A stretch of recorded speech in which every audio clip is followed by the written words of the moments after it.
श्री शिवाय नमस्तुभ्यम। हर हर महादेव। राधे कृष्णा। कैसे हैं आप सभी?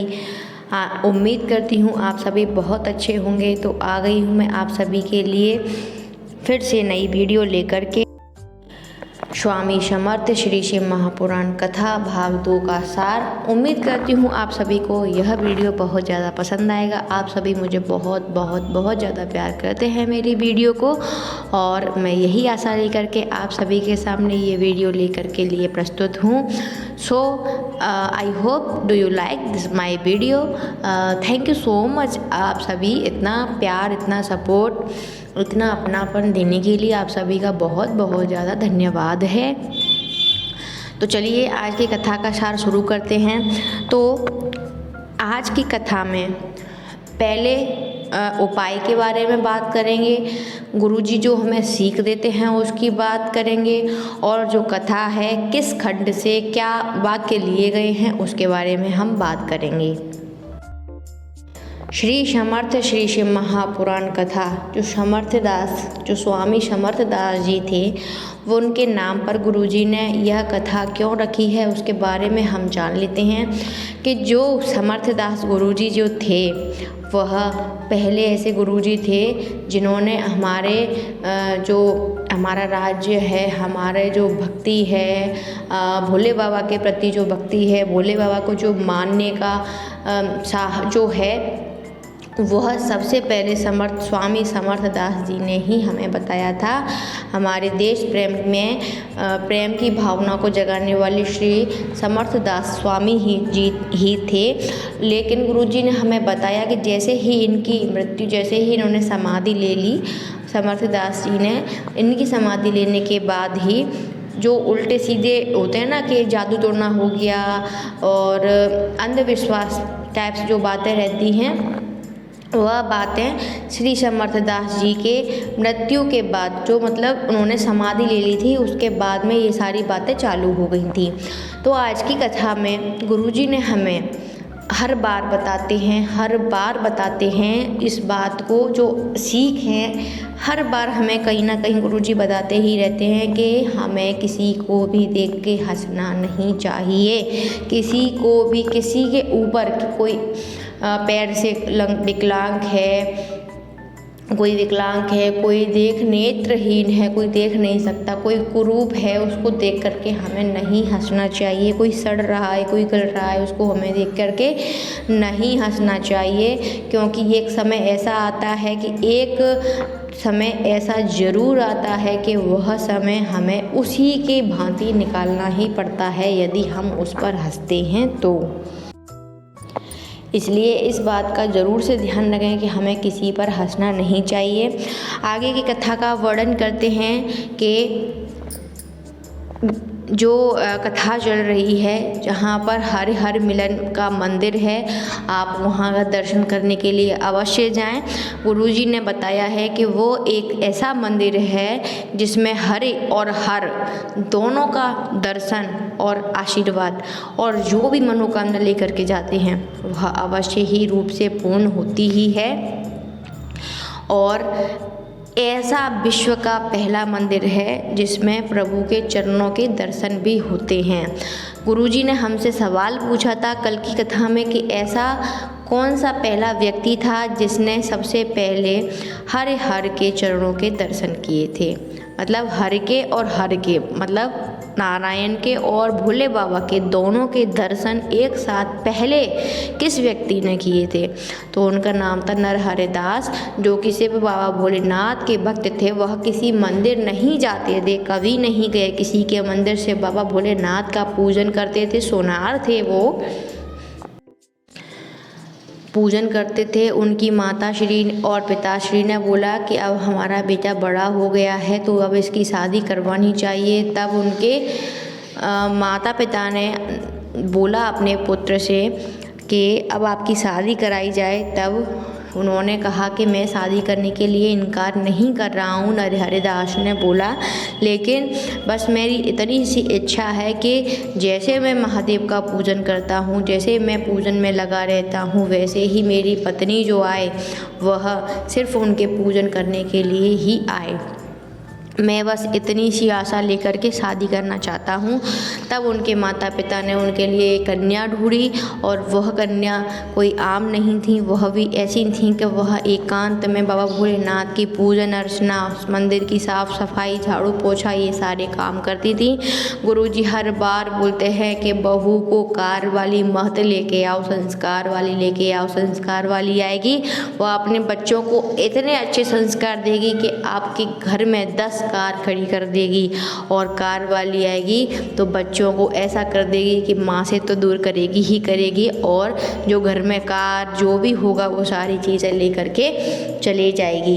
इसलिए बहू लाओ तो संस्कार वाली, कार वाली बहू कभी मत लेके आना। गुरुजी की इस बात का आवश्यक रूप से ध्यान रखना ही है हम सभी को।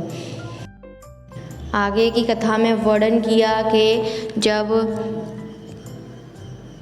ब्रह्मा जी को सृष्टि की रचना के लिए बोला था, तब महादेव ने बोला कि आधे नर और आधी नारी का निर्माण करिए। तब बाबा ब्रह्मा जी को कुछ समझ में नहीं आया। कुछ समझने के ऊपर भी होता है, हम सबसे भी गलती हो जाती है। तो ब्रह्मा जी ने क्या किया, एक ही शरीर में नारी और पुरुष दोनों का विकरण रूप से सृष्टि की रचना कर दी, जिसमें अर्धनारीश्वर यानी कि किन्नरों की रचना इस सृष्टि पर सबसे पहले हुई थी। किन्नर ही किन्नर बना दिए थे। और जब भ्रमण करते हुए ब्रह्मा जी के यहाँ पर महादेव और नारायण दोनों आए थे कि देख के आते हैं ब्रह्मा जी ने कैसे रचना की है। तब देखा कि ब्रह्मा जी ने तो किन्नरों की ही रचना कर दी है सारी। तब यह देख नारायण को ठाका लगा कर के हंसी आ गई। यह देख बाबा भोलेनाथ की आंखों में आंसू आ गए।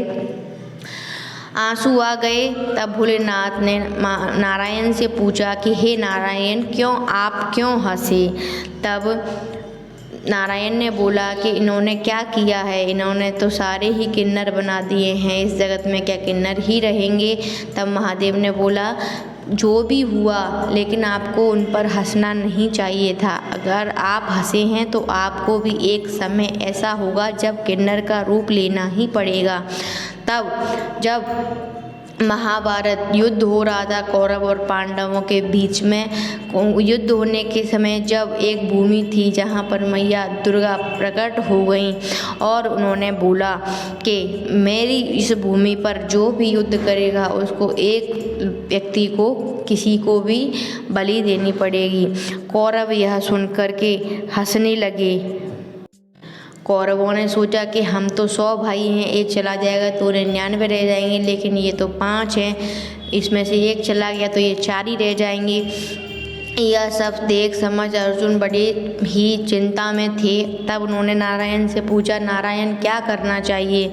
तब नारायण ने बताया कि एक समय था जब द्रौपदी ने संकल्प लिया था कि मैं 1 वर्ष के लिए अपने एक पति के साथ में रहूंगी, और उस समय यदि कोई भी पति मेरा अगर हमारे कक्ष में आ जाता है गलती से भी तो उसको वन को जाना पड़ेगा। तब एक बालक के पीछे शेर पड़ गया था, उसको बचाते बचाते अर्जुन द्रौपदी और भीम के कक्ष में पहुंच गए थे। तब द्रौपदी ने अर्जुन से बोला कि अब आपको वन जाना पड़ेगा। जब वह बन गए, वन 1 वर्ष के लिए रहे, वहाँ पर एक विवाह किया था और उनसे एक पुत्र की प्राप्ति हुई थी। तब नारायण ने कहा कि आप उस पुत्र को लेकर के आओ। जब वह पुत्र जो आरावत थे, उनका नाम, वह बहुत बलवान थे। उन्होंने बोला पिताजी मैं कौरवों के छक्के छुड़ा दूंगा, मैं उनको इतना मारूंगा, क्योंकि वो बहुत बलवान थे, बहुत प्रबल थे। उन्होंने बोला पिताजी आप चिंता मत कीजिए, मैं कौरवों के लिए अकेला ही काफ़ी हूँ। तब जब वह युद्ध भूमि में आ गए थे, तब नारायण ने आरावत से बोला कि आपको युद्ध लड़ने के लिए नहीं लाया गया है, आपको यहाँ पर बलि देने के लिए लाया गया है। तब आरावत ने बोला कि हे पिताजी, हे नारायण, मैं अपनी बलि देने के लिए तैयार हूँ, लेकिन मैं ऐसे नहीं मरना चाहता हूँ, क्योंकि अभी मेरी शादी नहीं हुई है, मैं कुंवारा हूँ और मैंने पढ़ा है, मैंने सुना है कि जो कुंवारा रहता है और वह किसी भी कारण से अगर मर जाता है, मृत्यु हो जाती है उसकी, तो उसको मोक्ष नहीं मिलता है। वह ऐसे ही भटकता रहता है, उसको कभी भी मोक्ष नहीं मिलता है। और यह जो वाक्य है वह उमाखंड में वाल्मीकि जी ने ये लिखा हुआ है कि स्त्री के हाथ से मरा हुआ या स्त्री की वजह से मरा हुआ, पानी में मरा हुआ व्यक्ति और सांप के डसने से अगर कोई व्यक्ति मर जाता है तो उसको कभी मोक्ष नहीं मिलता है। कभी भी उसका तर्पण कर दो, कुछ भी कर दो, उसको मोक्ष नहीं मिलेगा। इसलिए इस बात का विशेष ध्यान रखें कि स्त्री की वजह से भी अगर कोई परेशानी हो रही है तो आप मरने के बारे में बिल्कुल ना सोचें, क्योंकि अगर ऐसा सोचते और करते हैं तो आपको मोक्ष कभी नहीं मिलेगा। यहाँ आपको जितना झेलना पड़ेगा उससे ज़्यादा आपको मरने के बाद झेलना पड़ेगा, क्योंकि आप प्रेत लोक में पहुँच जाते हैं। इसलिए बहुत बहुत ध्यान से सुनिएगा इन सारी बातों को। और आज बस इस वीडियो में इतना ही। मैं आपसे लेती हूँ विदा। उम्मीद करती हूँ आप सभी को मेरा वीडियो पसंद आएगा। वीडियो पसंद आए तो प्लीज़ चैनल को लाइक, शेयर, सब्सक्राइब और ज़्यादा से ज़्यादा शेयर ज़रूर कीजिएगा। सब्सक्राइब के बगल से जो बेल आइकन है उसे भी प्रेस कर दीजिएगा प्लीज़। आप सभी का तहे दिल से बहुत बहुत शुक्रिया। और चलिए मैं आपसे लेती हूँ विदा। श्री शिवाय नमस्तोभ्यम, श्री शिवाय नमस्तोभ्यम, श्री शिवाय नमस्तोभ्यम, श्री शिवाय नमस्तोभ्यम, श्री शिवाय।